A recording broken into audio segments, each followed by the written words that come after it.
All right. What do you say we get started, Joe? Let's do it. Okay, excellent.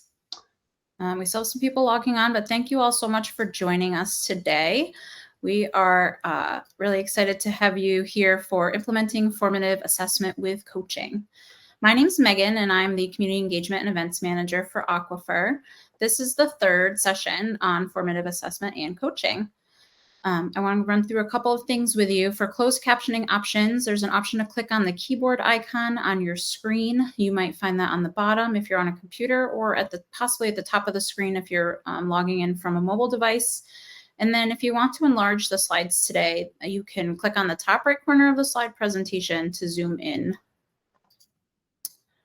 So I'd like to introduce our presenters for today, Cindy and Joe. Cindy Lord is a longtime health professions educator and Aquifer volunteer. Cindy was most recently an associate professor with Case Western University School of Medicine, and just prior to that, she was the founding director of the Case PA program. Cindy has a long history of volunteering with Aquifer. She led the inaugural Aquifer PA task force that mapped Aquifer resources to Aquifer tools. She is now the PA Affinity Group Lead and the PA Student Affinity Group Lead. She is also a member of the Aquifer Peer Trainer Board that has been diligently working for the past year to develop tools and strategies to improve the adoption and use of Aquifer as a tool to improve student learning. In her role as an Aquifer peer trainer, she has helped develop the Anyone Can Coach framework that will be discussed. As Aquifer's curriculum integration specialist, Joe Miller supports programs and educators to more effectively use Aquifer's content. In this session of webinars, he will talk more about our new formative assessment system, Calibrate, and how that can be used with coaching to improve student learning. And Joe, I'll turn it over to you. Oh, thanks, Megan. I'm so pleased to be joined again today by Cindy. At our first webinar in this series, we discussed what makes good formative assessment and some of the pitfalls to avoid when implementing formative assessment, notably to be careful not to use your formative assessment to sort, evaluate, or grade students. You tend to lose some of the inherent value in formative assessment if it's used as a summative. Then in the last webinar, we explored the invaluable role that coaching can play in shaping learning for students. We introduced a practical coaching framework called Anyone Can Coach, a streamlined approach to implementing a coaching mindset. We acknowledged at the end of the last webinar that even this streamlined version may be too much to get started for many time-constrained faculty and students. This is feedback that the Aquifer peer trainers received during the pilot rollout of Aquifer's new formative assessment last year. So as part of their work, they distilled down even the smaller Anyone Can Coach framework into a simple one-page script. And today, Cindy, one of Aquifer's peer trainers, will introduce you to that script. However, to begin this presentation, I want to discuss where coaching and feedback fits in the overall Aquifer system. I previously shared Aquifer's intent to build a holistic system where students are given clear direction with targeted learning opportunities connected to Aquifer's cases. Aquifer's cases are not intended to stand alone, but rather they are meant to be integrated into the curriculum to go with engaging didactics and patient encounters during clinical rotations. We envision a system where meaningful feedback and supportive coaching are available to all, and relevant data are delivered in a timely manner. This holistic system is being rolled out. We recently released Calibrate Formative Assessment aimed to support student-centered insights and generate feedback regarding clinical readiness and overall cognitive competence. Calibrate provides information about what students seem to know and where their gaps continue to persist. It gives insight into whether they should repeat cases connected to areas of struggle or find cases with presenting problems they have missed in clinic. Aquifer Calibrate was designed to support student learning as part of a holistic system. Again, we have invested in formative assessment because the impact of formative assessment can be significant. And I'm not going to go into detail because, as you've heard before, formative assessment is to ideally have this impact, it generally must have the following three characteristics. It is low stakes or avoids being used for judgment. The purpose is to generate feedback and to improve mastery, skills, and attitudes, and it empowers self-regulation and reflection among students. From this, we argued in previous webinars that formative Assessment is a vital starting point to becoming a master adaptive learner that is developing adaptive expertise or the ability to apply foundational knowledge efficiently and innovate when faced with novel problems in the clinic. The development of adaptive expertise is increasingly necessary to address the rapidly changing nature of clinical work and health professions education. And if students are going to understand their strengths and see their gaps, as master adaptive learners must, they need high quality information about what really matters for clinical learning. They need assessment that prompts their thinking, that provides feedback they can use, formative assessment that encourages learning and increases motivation, really good self-assessment data or external assessment data that can help highlight areas of strength, but also areas of gap to launch the master adaptive learner process is necessary.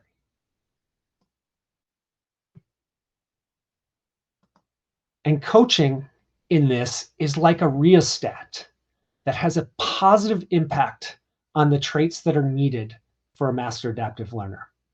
The evidence I cited in the previous webinar showed that coaching enhances curiosity-related behaviors such as resilience, motivation, growth mindset, and metacognitive learning. Coaching has the additional benefit of improving well-being outcomes such as job satisfaction, emotional well-being, stress reduction, and work-life balance. Or actually Megan's going to put in the chat the handout for today's webinar. And in that handout is the summary information that we shared last time, or the summary citations about coaching and how it supports these key personal characteristics that are necessary to drive the master adaptive learner process. Thank you, Megan. Unfortunately, it can be confusing to know what coaching is, and can seem daunting to try to acquire all the competencies associated with being a competent coach. So, at the last webinar, we also briefly discussed the fundamentals of coaching to determine if you are coaching versus advising or mentoring. Ask yourself, who is the expert in this relationship? Who does the work? And who talks more? The answer to all of these questions should be the student or the learner. If the coach is dependent on for their expertise, does most of the prep or follow-up work, or does most of the talking during the meetings, it's probably not coaching. In coaching, the student directs their own learning while the coach facilitates through questions. To try to help educators apply the coaching mindset without extensive coach training, we also introduced you to the Anyone Can Coach model. Anyone Can Coach is a framework developed by Aquifer's peer trainers to simplify the in-the-moment coaching process into 3 phases.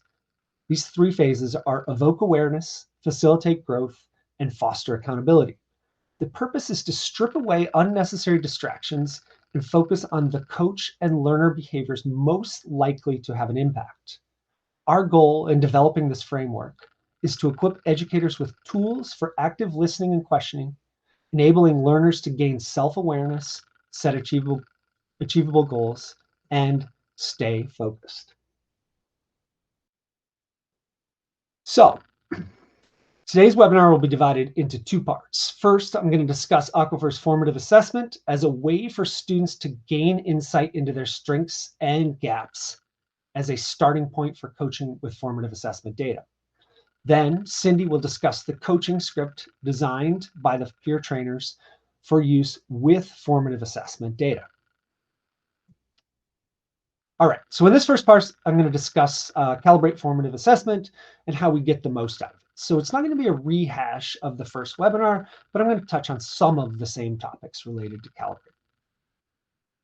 To get the master adaptive learner process started, students need insights into their strengths and gaps. If we earnestly expect students to engage in the master adaptive learner cycle, they need something that initiates the planning phase or motivates them to reflect on their strengths and gaps. Way back in the first webinar, I argued that one of the best tools to encourage students to engage in the cycle of learning is formative assessment. This is because formative assessment embodies the spirit of assessment for learning rather than assessment of learning. Formative assessments offer feedback and guidance, which fosters self-regulated learning and informed self-assessment.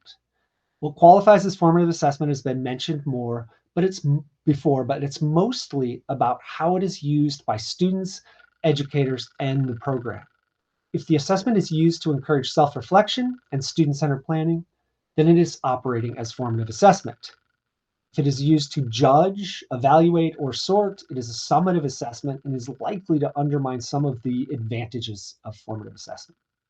And this reminds me of a conversation I had with a medical educator who's also a certified coach, who said that the main challenge he has with students is that they rarely have insight into their own gaps, which makes coaching really difficult. And actually, he commented that he had turned more into a what he was referred to as analogous to a sports coach, where he was both pointing out to the students what their gaps were and telling them the steps they needed to take to improve.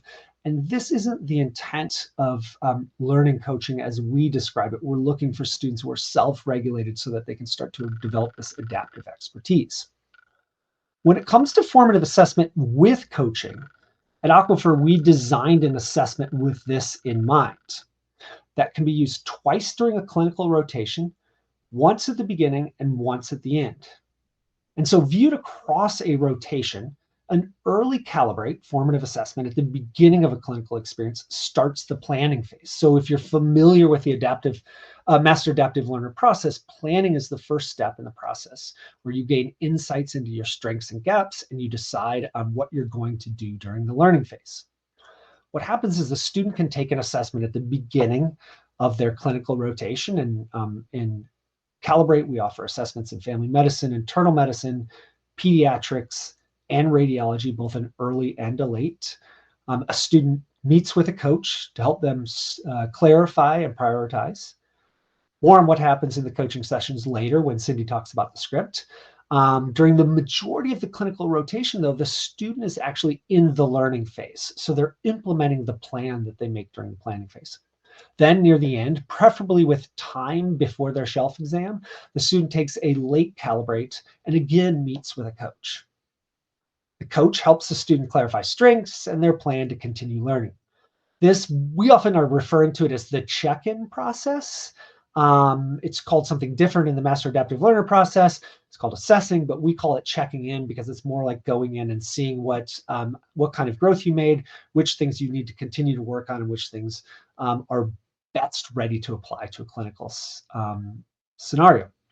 So I want to briefly talk about the responsibilities of the educator and the responsibilities of the students during this process. The educator responsibilities are on the right-hand side in orange. And in your handout, we've provided a lengthier description of the responsibilities of each participant. So we've only summarized them here on the slide. But these are the key responsibilities. And I think it's important to note here that on the educator side, the coach and the educator who does all of these things, they may be different people. So you may have somebody that schedules the assessment or communicates about the value of the assessment. That person may be different than who the student meets with for coaching. So the student may trust someone else, or the way your system is set up, they may meet with somebody else. So the tasks on the right-hand side for the educator can be taken up by multiple people. And the students on the other side, it's important to note, they cannot initiate the assessment. And what I mean by that is that the students can't schedule their own assessment. It has to be scheduled by an educator. So the very first step in the process is for educators to decide that formative assessment is valuable in their system and to put that on the calendar, and then they have to schedule that assessment. And it's really easy to do. I was speaking with a program assistant who does this scheduling at a medical school, and she was saying, oh, it takes me like 5 minutes to schedule all these students for assessments. And it's fairly intuitive, but I encourage you to reach out to exams, this email message address, and I think Megan can drop this into the chat too. It's exams at aquifer.org, and you can set up a training with them and they'll walk you through the process. Really simple to do. And with respect to the student responsibilities, I'm going to go into them a little more deeply than or talk about what happens with the student responsibilities. But I think the important thing to look at on the slide is really when you think about who does the work, this slide demonstrates that the student is doing the majority of the work. And we are often asked, especially early on during the pilot phase, we were asked all the time, like, how long or how much time do you think these different parts will take? And early data on the assessments is showing that it's about 60 minutes for internal medicine and family medicine for the student to complete them. And there's some variance around there. And it takes about 45 minutes for a PEDS and under 20 minutes for a radiology assessment. And part of that is because radiology is much shorter than IM or FM, but also it has a lot of pictures and less text, which allows the students to go through the test a little quicker. We've recommended in the past about 20 to 30 minutes for the development of a learning plan, and students have told us when we've run open sessions with them to discuss it that that's approximately how long it takes them to go through the scaffolded process. All right, so I'm going to talk about these kind of individually, what the student is doing in this process. But I think the main thing is, we really want the students to know if you set the standard early on of what the purpose of this is, it's really important for them to take it seriously. And then they need to be the one reviewing their results. Even early on when we were talking to students, they were saying, well, I'd like to just, have the preceptor or my coach look at the results and tell me what to do. But we've created a system where it's really important for the students to take responsibility for that. And then their next step is really sharing that learning plan. It's fairly easy. There's a share button directly in their system. And then, of course, being an active participant. And you'll see when Cindy goes through the script that they've set up, they've made it pretty clear that it's the student's responsibility it's the student's responsibility to fill out the notes and really kind of lead that process. And then they need to take responsibility for implementing their plan, checking on progress and following up. I think it can be confusing when you go in with coaching, like, is this the coach's job to set the calendar and keep track of these things? And it absolutely is not. It's the student's responsibility to take this on. And we're trying to teach them ultimately to become, to self-coach in this process. All right.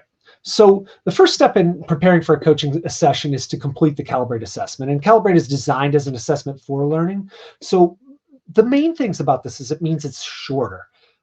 These assessments are former summative assessments were 100 questions long. Compared to these new assessments, I think radiology is 24 questions long and internal medicine is 45 questions long. So they're much shorter assessments than our summative assessments. And they're designed to be given twice, so early and late, and so the student can see what change they've made during that process. And it's really designed to help the student prioritize their coursework, what things they should read, what aquifer cases they should look at, what patient care they should think about. And then this brings us to the second step, which is really the student taking responsibility for looking at their data. During the pilot phase, we heard that the data were difficult to look at, and we couldn't have agreed more. So we invested a lot during the pilot phase in creating a cleaner interface for the students to look at. And the way this is designed is that the student owns the data. They get the multiple pages of data to look at broken down in different ways with some filters and allows them to prioritize their results. And then on the last page, it leads them up to what we refer to as the learning plan, but also a to-do. They can create a to-do list, so they can select cases to put on a to-do list to follow through in the process. And this learning plan is designed to scaffold. So what's been built into this is this kind of almost like data analysis process. Like, what are your insights? What are your next steps? And then how are you going to hold yourself accountable? Building a learning plan isn't always that clean. And so over time, a student may learn to use this differently, but it really is intended to ask them the question, like, what are you seeing in these data and what do you think you should do? And then you can see in the upper right, it's partially obstructed, but in the upper right, there's a button that says share, and you can share this directly with your coach. and show what areas of insight and next steps you're taking on. And having talked to a couple of clerkship directors at medical schools who are implementing this now, they said one of the most fascinating things in seeing these learning plans has been finding out how students intend to spend their study time, which they said they were surprised by how they planned out their next few weeks. And it was a real insight for them. But the key to this, and this is really the key to Calibrate's impact, is really the formative assessment, creating insight, and then students taking responsibility. So they need to be engaged in reflecting on their results themselves to launch into the master adaptive learner process. They can't be forced in or told what to do, but they really need to be sweat backwards. One, they really need to be the one taking charge. So in an ideal scenario, the student would share that learning plan, as I talked about in the upper right, and there are some summary data they can share as well with a clinical educator, faculty member, tutor, or peer, whoever they've decided is the right person to share with, anyone they trust to provide coaching, or you've already decided is going to be the right person. And then upon receiving that learning plan, then this process starts. So the student has done a significant amount of work up to this and is ready to discuss their plan, ideally. And then it's the coaching script that we designed to go along with this, where the coach has everything they need to engage in a coaching session to go through these 3 phases. And so the reality is that if the student does not analyze their data and does not spend some time reflecting on what they need to focus on, then the coaching session probably won't be very effective. And so when we say the student does the work, I want to keep coming back to that. Take the assessment seriously, analyze your data, and create and share a learning plan is really key to this process. So now I'm going to turn over to Cindy to talk about the coaching script that was designed by the Aquifer peer trainers to support this coaching conversation. Well, good afternoon, everyone, and thanks, Joe, for the great discussion around the purpose of formative assessment and Calibrate and how we can get the most out of it. So now we're going to talk about coaching for learning and the Calibrate coaching script. So last week, we discussed the importance of relationships in coaching. And the key elements for a successful coaching relationship are promoting learner agency, having genuine interest in the learner's needs, and creating psychological safety, and balancing authority with friendly behavior. We introduced the 3-part anyone can coach model for effective coaching. And to review, first, evoke awareness. And we do this by using active listening, and powerful questioning to facilitate learner self-reflection. This helps learners to develop a strong awareness of their strengths, gaps, and goals. Next, we facilitate growth.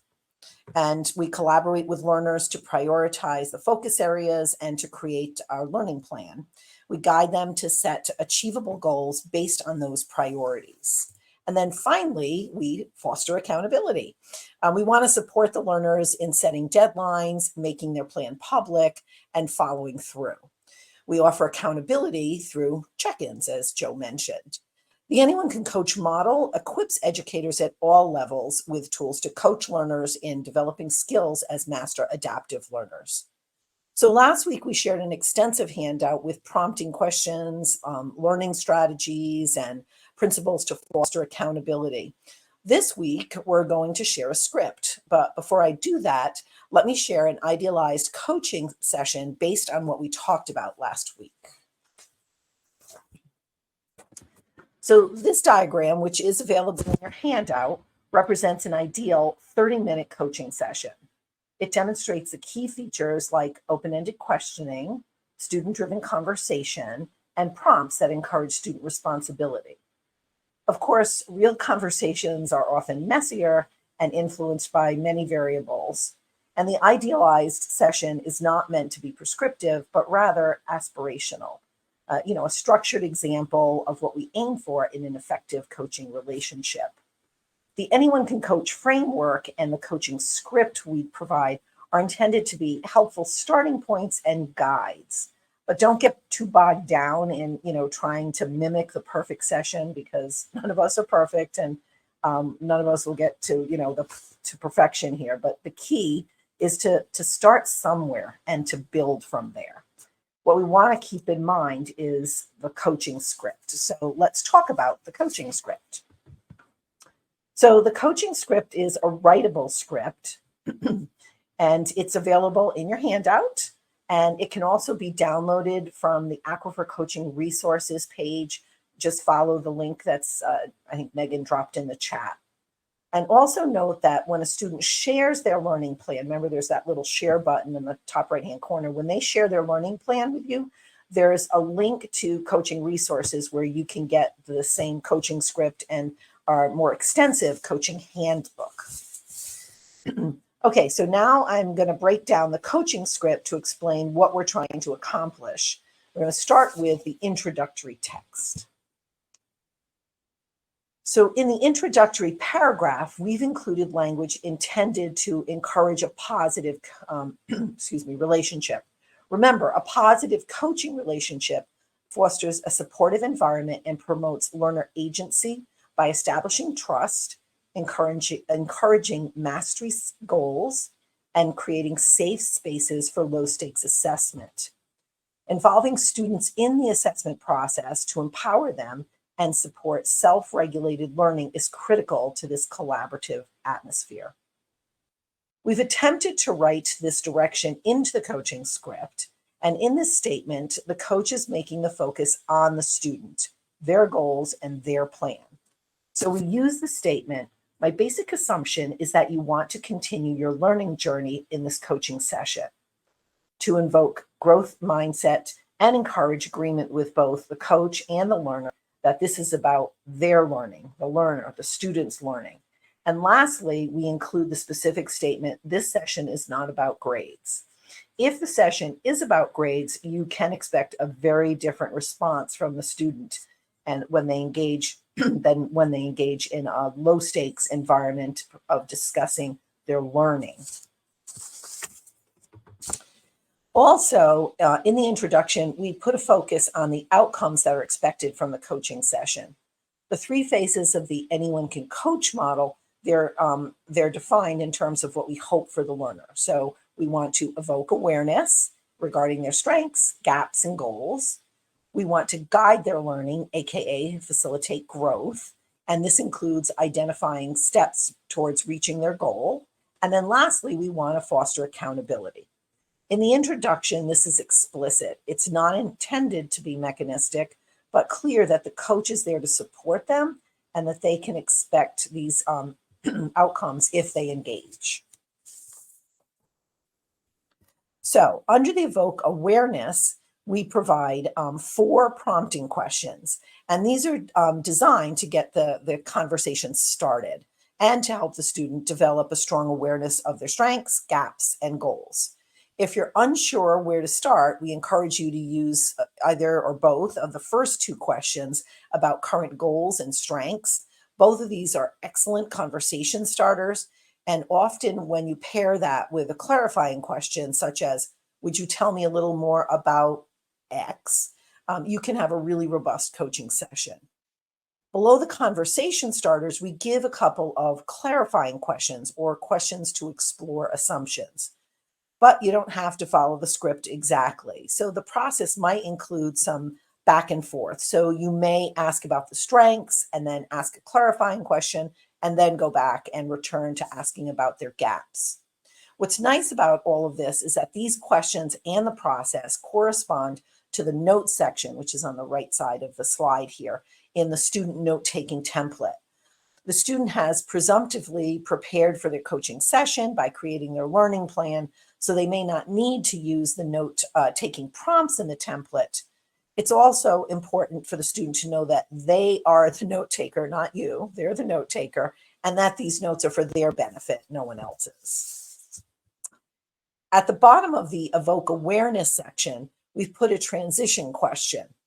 What are the action steps and learning strategies that will help you progress towards your goals?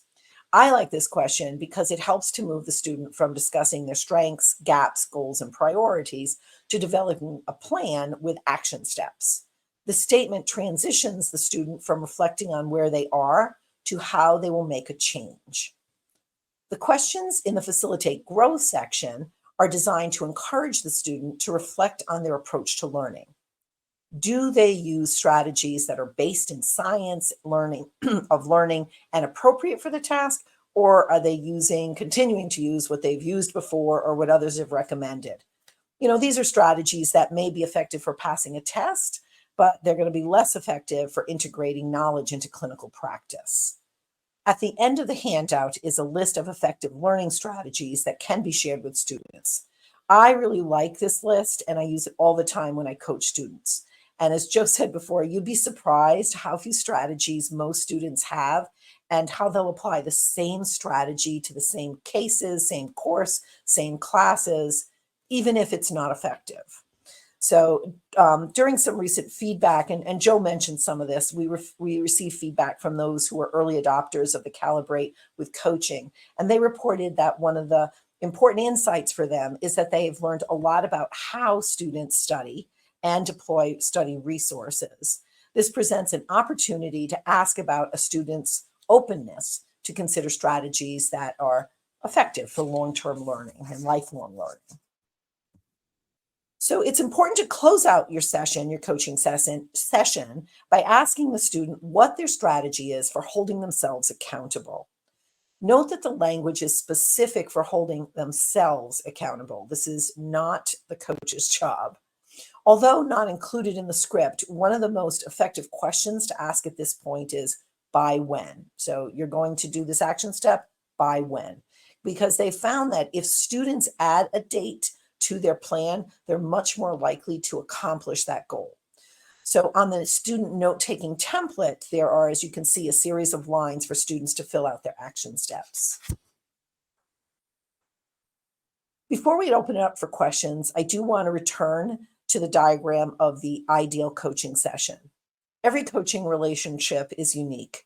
Use the tools we offer flexibly to meet your students where they are. Expect messiness and imperfections along the way. Strive for progress over perfection.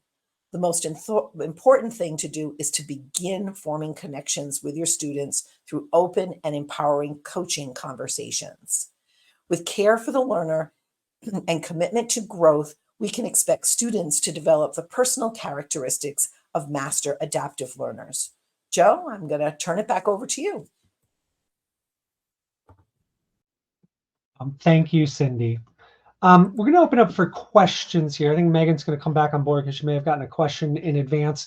But before we ask Cindy any questions, I want to point, I did drop into the chat the link to the coaching resources page, which has the comprehensive coaching handbook, which has a number of other resources in it and has the script as a standalone document in there as well.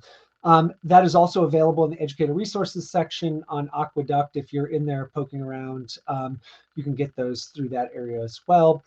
If you have any feedback, one of the things we're really curious about is as people start to use the tools, how is it that we can improve and streamline these tools? And so we did earlier in the summer, did some practice coaching sessions to try to improve the tools a little bit. And it was really interesting to see folks go back and forth between different sections and really what they fell back on to find value. And that's where Cindy said, the by when part really seemed to refocus the conversations. And so we're constantly thinking through the process. So if you do use the tools and want to give us feedback, we are wide open. My email address is on the screen, joseph.miller@aquifer.org. I'm pretty easy to find if you get to anyone at Aquifer.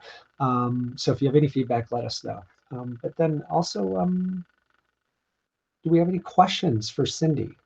You can drop those in the chat or in the Q&A section. We can put those up on the screen. But I know we have one or two in advance. Yeah, why don't we start with those as people are thinking of their questions.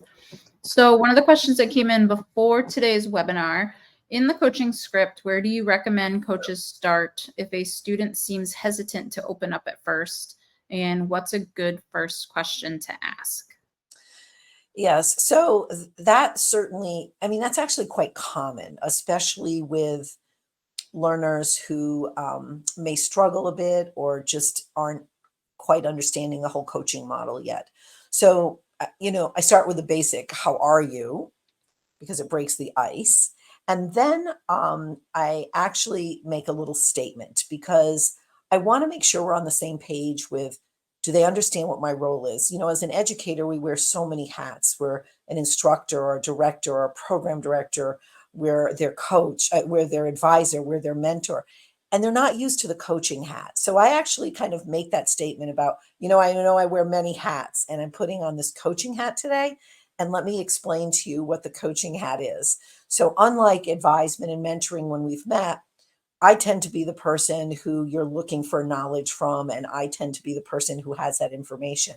Where this coaching flips it on its head, and the locus of control resides with you. You are in control. I'm here to support you, and you're the one who's the expert here, because sometimes they just don't understand that. And so you want to empower them, let them know it's a safe space, that this is all about helping them, and we're working together as a team. But sometimes I go back to that definition and just remind them the locus of control resides with them, that I'm there to follow them, not them to follow me. Thanks for answering that, Cindy. Joe, I have a couple more that came in before. Do you want me to keep going? Well, I have one for Cindy, going back to the situation I mentioned before when I was chatting with a medical educator who had been trained as a coach, and I asked him about how it was going, and he said, the main thing is struggling to identify weaknesses or get insights about where they were, so the lack of self-awareness. And I framed it today as Calibrate is intended to bring that self-awareness and help students see insight. But I think there's a reality to this that it still could be hard. And so I'm wondering, as a coach, Cindy, how do you guide the student who is struggling to identify opportunities or gaps or self-awareness without being overly directive about what they should do next? Yes. So as a coach, I also learn from the students. So when you see, and it's not about your strong learner, your average learner, or your weak learner. It's about your motivated learner and your non-motivated learner for coaching. So it doesn't really matter where they're at, because some of the students that have struggled the most have been the most insightful. And some of the students who've done well before are less insightful because they just do their thing. So I don't divide people by where they are in their strength of their academic ability, but their desire for growth in learning how to learn. And so I will ask them things like, well, help me, they'll give you something. You're like, okay, this is not this is not a strength. This is not a weakness. So, or here's a gap, right? Because I don't like to say weakness, but here's a gap. And you're like, not a gap. And so I'll say to them, well, can you explain, help me understand that. Help me understand how you decided that's a gap. And you've told me this is a strength. Help me understand how that's a strength. And I try to keep, again, the questions that I ask are short. Help me understand. Tell me more. I really want them to work it versus me saying, well, this isn't the strength. Here's your strength and a gap that I've noticed, because then we, again, are doing all the work. So it's those short it's the cheering. Tell me more. Show me. Help me understand what makes that a gap. How do you decide gap? We're all different. I decide mine differently, but share with me. So we're just encouraging them and letting them feel safe, even if they say, I don't know, I just pulled that up. I didn't know what to do. And then guiding them with, well, let's define what is a gap. And then let's define what's a strength. What's a goal? I want to pass my boards. Okay, that's a reasonable goal, but we got to get through these other things. Maybe there's some shorter term goals. So it's really just short phrases. And I like, help me understand, that is my favorite. One of the other ones that I was thinking about too, as you were talking and sort of along this same line, and I'm sure anyone who's thinking about coaching and using a script thinks about this, but it's this structure that the coach brings or accountability that a coach brings. And so it goes back to that conversation I was having with a clerkship director who has been using Calibrate during the pilot and has continued to use it. She mentioned that the tools that students were using were inappropriate for the type of learning that they were hoping the students would gain. And she called it outline education tools, which I thought was a really interesting way of referring to it. But the question is about how much structure and accountability should a coach impose versus letting the student kind of direct their own learning plan and pacing? So if the student is the expert and in charge, and how do you kind of find that balance? And that changes with every person, and it changes within the coaching relationship. The accountability piece for me is I'll drop a line and say, hey, how you doing? How's that learning plan coming? How's the study plan going? Just checking in with you, seeing how things are. And if I get nothing back, I leave it. And in a week, I may just drop another line. And it's interesting. You drop a line and just simply, how's it going? How's that strategy coming? And then I don't know if it guilts them, but they do feel this need to respond to you. And they're like, oh, I did. I was working on it. Then I put it off, but I'm going to get you something. And then, so it's really just, it's dropping these, I don't know, little breadcrumbs to keep things going. Because our tendency, and I do it all the time. I sometimes I'm talking too much, I get too involved, and you just have to pull back because students are also used to that. Their undergrad learning was everyone gave to them and said, here, do this. This is what you did wrong. Fix this. This is what you've done well, whatever. And so we just need to pull back and give the student the freedom. I don't think have felt a lot of that freedom and don't know what to do. And they are so afraid of making mistakes. Think about who we're educating. These are overachieving people who are in the field of medicine. They have all the stakes. They have such high stakes that they're so afraid to make a mistake. And here you're like, there are no mistakes. It's just figuring out what works. I said, this is like, buying a wallet. What you like, I don't like, you got to feel it. Does it feel well in your pocket or your purse? Or do these shoes fit well? Do they feel good for you? And so when I kind of try to simplify it to say, it's okay, you've got to find what fits for you, then I think they relax a little bit and say, okay, this isn't something that I have to know the answer right now, and it has to be perfect in this session. That they try something, doesn't work. They say, yeah, that didn't work great for me. Sometimes they lay things out, they go home and try it, and they're like, wow, that was a bust. Like I was wasting too much time. And I'm like, yeah, I could have told you that. But I want them to feel it out. And so you just have to encourage that and let them feel okay to make changes and to not know every answer, that there is no right answer.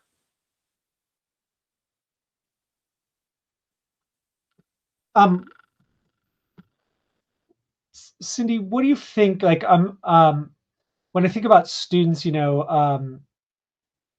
when we talk about coaching, we often hear about coaching being applied for students that are struggling. But I'm sort of wondering, are there certain types of students that you found benefit the most from coaching? Or are there students that don't benefit from coaching? Yeah, so I'm going to go back to my initial statement with it's not about how strong they are academically. It's about motivation to learn. And so when you pose things like, Aquifer helps you learn to learn. I said you can do a million test questions, and that is a vehicle for helping you practice what you've learned. But to learn how to think is different. And when they adapt to that mindset, those who are motivated, I get some great ideas from them. So it doesn't matter. It could be a strong student. I personally think a struggling learner really can build their confidence through coaching. They really can, because other things don't help. When you advise them and mentor them, it's the finger pointing. You need to read more. You need to do this more. You need to do this more. Like we're finger pointing, and we give this laundry list of things that are so hard for them to accomplish while they're trying to move forward and fill in all the gaps that we've told them that exist behind them in curriculum that they may have struggled with. So I think coaching can really give them, I've seen it provide confidence to people who had almost none. They felt like they were just not worthy. They weren't going to make it. And, it's all about mindset. If you don't feel, and not overconfident, but confident that they could do it. And so I think it helps them. But, even some of my very academically gifted students, they loved it because it created efficiency for them, and they picked up some new strategies because they love to learn. And so learning new strategies, they're like, wow, I didn't think of that. Or they provide me with new strategies. So I think coaching is great for everyone. And it's great for us as educators because we learn. So I have sort of one last question about the script, and so if folks have questions, this would be a good time to put them in the chat. But I was thinking about earlier, you said, you don't have to follow the script exactly. So maybe we probably shouldn't call it a script. But um, but I was thinking about that, and I was thinking, okay, so that makes a lot of sense to me. What are the 2 or 3, do you think most important pieces for folks to stick to with the script that has been shared? So I think the relationship piece and kind of setting that stage up front. This is not, I mean, it is important to state this is not about your grades. This is not about grades. I think you need to state that up front. I think you need to talk about that relationship and again explain this is for you. The locus of control lies with you. This is about me, helping support you in achieving your goals, for you to set those goals. So I think that's important.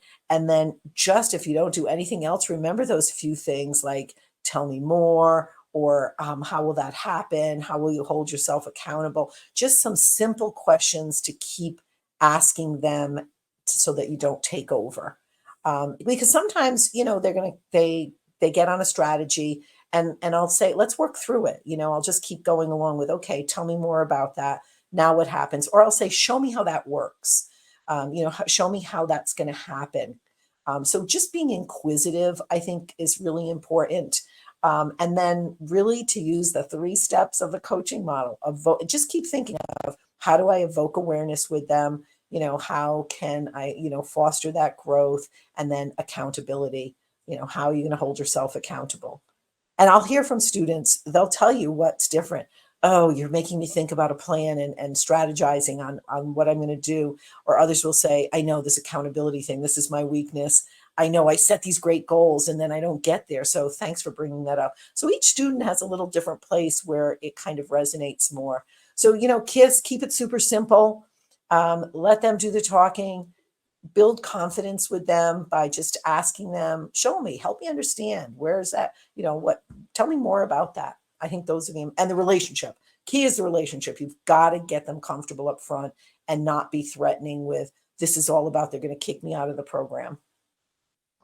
So really stick to that intro that talks at the top about the key components, that it's about learning and relationship. And then once you get in there, it's that open-ended questions and ensuring that you're referring them back to the by when, or encouraging that by when.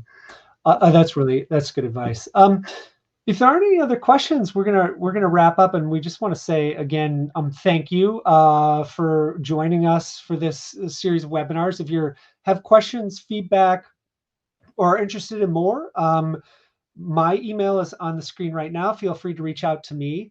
If you want to set up a training to set up Calibrate, you can go through exams at aquifer.org. That's the best place to get started with that. But otherwise, thank you so much. And thank you, Cindy, for joining us for these webinars. And thank you, Megan, as well. Thanks, everybody else. Thanks, Joe. Thanks, everyone. Good luck. Remember, anyone can coach.